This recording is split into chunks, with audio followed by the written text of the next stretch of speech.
सभी साथियों को नमस्कार। आप लोग पिछले 3 दिन से इस यात्रा को नज़दीक से देख रहे हैं, तो मेरे ख्याल से सभी को एक बात तो बिल्कुल साफ दिख रही है कि इस यात्रा के साथ बिहार की बहुत बड़ी उम्मीद जुड़ गई है। इस दौर में लोगों के सामने 2 सवाल है। एक तो सामने चुनाव है और ये चुनाव बिहार में बिल्कुल बदलाव वाला चुनाव है। मैं आपको इस इलाके के बारे में थोड़ा बताऊं कि जिस नवादा में हम लोग अभी हैं, पिछले साल अक्टूबर महीने में इसी नवादा से हमने पटना तक एक 13 दिन की पदयात्रा की थी, 260 किलोमीटर। और उससे ठीक पहले सितंबर महीने में इसी नवादा के कृष्णनगर में एक दलित बस्ती को आग लगा करके दलितों को बेदखल जमीन से करने की कोशिश की गई है, क्योंकि उसी समय बिहार में भूमि सर्वे चल रहा था और भूमि सर्वे के आड़ में जहां भी दलित गरीब बसे हुए हैं, सबसे पहली कोशिश हुई कि उनको जमीन से बेदखल कर दो। और उसी पृष्ठभूमि में हम लोगों ने पदयात्रा जब की तो हमने देखा कि नवादा में, गया में जबरदस्त दलितों में आक्रोश है। यही इलाका जीतन राम मांझी जी का है और केंद्रीय मंत्री हैं, बिहार में एक समय पूर्व मुख्यमंत्री रह चुके हैं। लेकिन सबसे ज्यादा दलित उत्पीड़न की घटनाएं आपको गया में मिल जाएंगी, जहां मजदूरी मांगने पर आज भी मुसहर जाति के मजदूर उनका हाथ काट लिया जाता है। ये स्थिति यहाँ है और इसी के चलते बिहार में ये जो 20 साल बाद चुनाव अभी आ रहा था, ये चुनाव बिल्कुल तय था कि जो नारा बिहार के हर कोने से उठने लगा था कि बदलो सरकार, बदलो बिहार।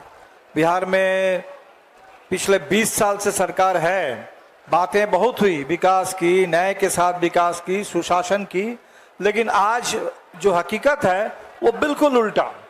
विकास के नाम पर सबसे ज्यादा गरीबी, सबसे ज्यादा इस समय बेरोजगारी, सबसे ज्यादा पलायन, और जिस बात की अभी भी ज्यादा चर्चा बिहार में नहीं हो रही है वो है बिहार में बढ़ता कर्ज का संकट, माइक्रो फाइनेंस कंपनियों का बढ़ता आतंक, जिसके चलते गांव के गांव, घर के घर खाली करके लोगों को भागना पड़ रहा है। तो और सुशासन की जगह पर तो बिल्कुल अपराधियों का राज आ गया। आपने वो सीसीटीवी का फुटेज देखा होगा कि बिल्कुल सुबह 7 बजे का वक्त पटना के अस्पताल में कैसे अपराधी आराम से आते हैं और बिल्कुल वो पहलगाम वाले स्टाइल में आते हैं, गोली चलाते हैं और चले जाते हैं। तो इसीलिए चुनाव बिहार में बदलाव का था और ऐसे चुनाव में एन वक्त पर जब चुनाव आयोग की ओर से ये एसआईआर का सर्जिकल स्ट्राइक किया जाता है पूरे चुनाव को अस्त व्यस्त करने के लिए, तो जाहिर सी बात है कि इसको समझने में थोड़ा लोगों को पहले समय लगा कि ये कोई रूटीन, कोई पुनरीक्षण नहीं हो रहा है। तो धीरे धीरे बात समझ में आई कि लोगों का नाम काटने वाला पुनरीक्षण हो रहा है। 65 लाख लोगों का नाम, और जो इसके बारे में नीचे बड़ा सांप्रदायिक प्रचार चला दिया गया था कि आप लोगों को परेशान होने की कोई जरूरत नहीं है, ये सब घुसपैठियों को बाहर निकालने के लिए, ये बांग्लादेशियों को भगाने के लिए किया जा रहा है, आपको परेशान होने की कोई जरूरत नहीं है। लेकिन अभी जब 65 लाख लोगों की सूची आई तब लोगों ने देखा कि एक भी उसमें बांग्लादेशी नहीं है, एक भी कोई म्यांमार के आदमी नहीं है। सारे के सारे जो लोग हैं, यहाँ तक कि जिंदा लोगों को मुर्दा घोषित करके नाम काट दिया गया।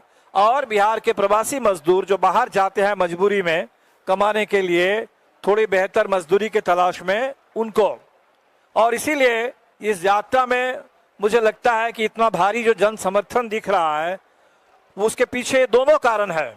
एक, बदलाव की तीव्र आकांक्षा जो बिहार में, गांव में, शहर में, हर तबके में, हर पीढ़ी में, नौजवानों में सबसे ज्यादा, खासकर जिनके सामने रोजगार नहीं है, पूरे भविष्य जो है अनिश्चित है।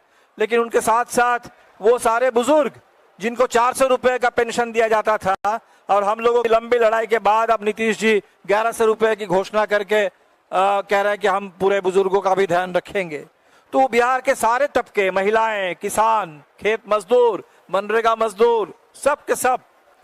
तो और इसी के साथ साथ SIR जो आप पूरे बिहार के लोगों को, और मुझे लगता है कि बिहार के चलते पूरे देश में भी आप लोगों को बात समझ में आ रही है कि ये वोटबंदी वोट चोरी की नई साजिश है और अपने ही लोगों को, गरीबों को बड़े मुश्किल से जो वोट डालने का अधिकार मिला, अधिकार तो संविधान में 1949 में संविधान पारित होने के साथ साथ मिल गया था, लेकिन आपको मालूम है कि यही मध्य बिहार का इलाका है, यही शाहाबाद और मगध का इलाका है जहां दलितों को वो वोट डालने का अधिकार नहीं था।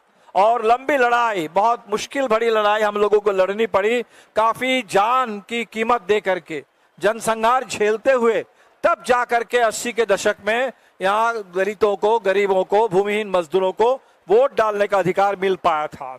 और आज उसी अधिकार को दोबारा छीनने की साजिश हो रही है और बिहार को सिर्फ बूथ कब्जा के पुराने दौर में नहीं बल्कि फिर एक बार गुलामी के दौर में धकेलने की कोशिश है पूरे बिहार को और देश को, जहां गरीबों के पास, जिनके पास जमीन नहीं है, जिनके पास मकान नहीं है, जिनके पास हाई स्कूल की अभी डिग्री नहीं है, उनको वोट से भी बेदखल कर देने की पूरी साजिश आ रही है। तो हमें लगता है कि यात्रा अभी शुरू हुई है। आपके माध्यम से हम अपील करेंगे, यात्रा पूरे बिहार में तो हर जगह हम लोग पहुंच नहीं पाएंगे। 1300 किलोमीटर 13 दिन की यात्रा है बेसिकली।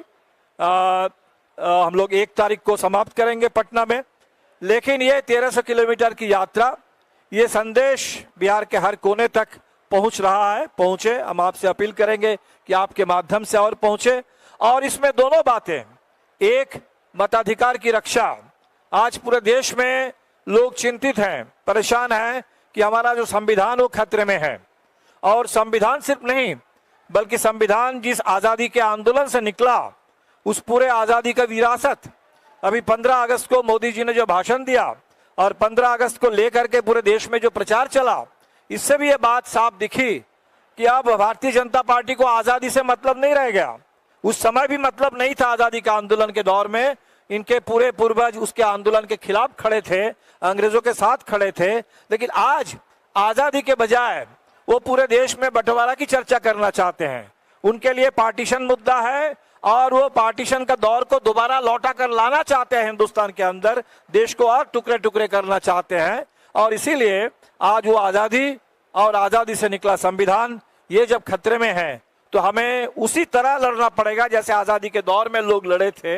आज फिर उसी तर्ज पर लड़ना होगा और उसके साथ साथ अपने संविधान की रक्षा करते हुए बिहार में बदलाव लाना है। ये चुनाव बदलाव लाने वाला, बदलो सरकार बदलो बिहार, इस नारा को साकार करने वाला चुनाव है। और आपको मालूम है कि हम लोगों ने जो भी प्राथमिक जो हमारी घोषणाएं हुई है, जो गरीबों के लिए इन्होंने वादा किया उन्होंने पूरा नहीं किया, उसको हम लोग पूरा करेंगे। 2 लाख रुपए तमाम जो 94 लाख से ज्यादा महागरीब परिवार हैं, उन परिवारों को जो एकमुश्त एक सहायता देने की बात थी, उसको हम लोग पूरा करेंगे। पूरे बिहार की महिलाओं के लिए 2500 रुपए प्रति माह, उनके लिए एक मंथली असिस्टेंस, इसकी हम लोग निश्चित तौर पर व्यवस्था करेंगे। पूरे बिहार में 200 यूनिट गरीबों के लिए बिजली फ्री, ये जो घोषणा है इसको हम लोग पूरा करेंगे। पूरे बिहार में 1500 रुपए कम से कम पेंशन, नीतीश जी ने 20 साल लगा दिया 400 रुपए के पेंशन को 1100 रुपए में लाने में, और हमने तय किया कि हम शुरुआत करेंगे 1500 रुपए से और वो पेंशन आगे उसकी राशि बढ़ती जाएगी। तो वैसे तमाम जो बिहार के किसानों की मांगे हैं, उन मांगों को लेके बढ़ेंगे। मैं बस खत्म करूंगा, हमने अभी सुना, कल हम गया में थे और पता चला कि मोदी जी 22 तारीख को गया में आने वाले हैं। बोध गया में उनकी कोई रैली होगी और उनकी रैली का उसके लिए जो तैयारी चल रही है, साथियों ने हमें बताया कि वो पूरे यूनिवर्सिटी कैंपस में पेड़ काट दिए गए। लोगों का नाम काट दो वोटर लिस्ट से, किसानों की लहलहाती फसल को पूरा जला दो, खत्म कर दो, पेड़ काट दो। ये काटने वाले लोग ये आ रहे हैं रैली करने, पूरे पेड़ों को काटते हुए और स्कूलों को बंद करते हुए। स्कूल तो बंद हो रहे हैं बिहार में, क्लब एंड क्लोज, तमाम स्कूलों को एक करने के नाम पर 3 स्कूल 2 स्कूल मिला करके 1 स्कूल, स्कूलों की संख्या कम हो रही है। तो ये शिक्षा विरोधी, ये पूरे गरीब विरोधी, ये बिहार विरोधी, ये लोकतंत्र विरोधी, ये जो निजाम है, जो डबल इंजन है, अब तो डबल इंजन फेल कर गया। और इस डबल इंजन के खटारा सरकार को बदलना है और ये यात्रा आगे चलेगी। और पूरे नवादा के लोगों का, गया के लोगों का, औरंगाबाद में, सासाराम में अभी तक पिछले 2.5-3 दिन में जो अपार जन समर्थन मिला है, इसके लिए इस पूरे इलाके के तमाम न्याय पसंद नागरिकों का, इस इलाके के तमाम गरीबों का, मजदूरों का, महिलाओं का, दलितों का, मेहनत कशों का मैं इस पूरे यात्रा की ओर से तहे दिल से शुक्रिया अदा करता हूं। और उनसे ये हमारा वादा है कि ये जो मुद्दा है और ये जो उनकी आकांक्षा है, इसको निश्चित तौर पर हम लोग मंजिल तक पहुंचाने के लिए पूरी ताकत लगा देंगे और निश्चित तौर पर यह अभियान सफल होगा। बहुत बहुत शुक्रिया।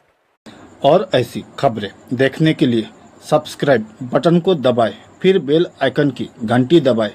अपना भारत को बचाने के लिए बहुत ज़रूरी है। हर खबर को शेयर करें, लाइक करें, कमेंट जरूर करें। शुक्रिया।